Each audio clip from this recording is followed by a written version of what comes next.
4 months later, and just 80 kilometres away from one of the worst mass shootings in US history, President Obama again made a plea for stricter gun laws. It's time to restore the ban on military-style assault weapons and a 10-round limit for magazines to make it harder for a gunman to fire 154 bullets into his victims in less than 5 minutes. Let's put that to a vote. Among the audience were parents of some of the children murdered by Adam Lanza. Last December, he opened fire with an assault rifle at a school in nearby Newtown, killing 20 children and 6 adults. But these aren't the people Mr. Obama needs to convince about tighter legislation. The Newtown massacre certainly reignited the debate about gun control, the country's failing mental health system and the constitutional right to bear arms.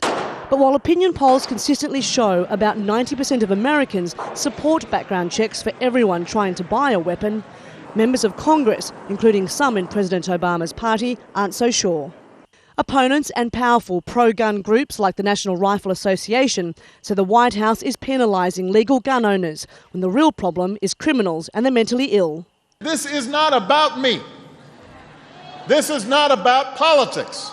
This is about doing the right thing for all the families who are here that have been torn apart by gun violence. But for Reverend Kevin Brown, none of it goes far enough. You can keep talking about guns, guns, guns, guns all you want.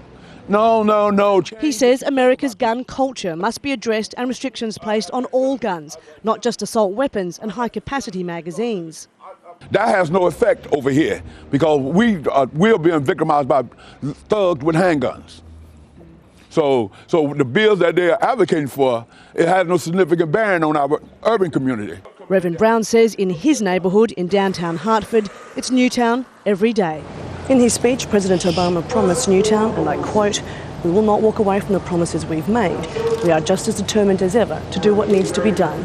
It will soon become clear whether we includes the US Congress." Cath, Al Jazeera, Hartford, Connecticut.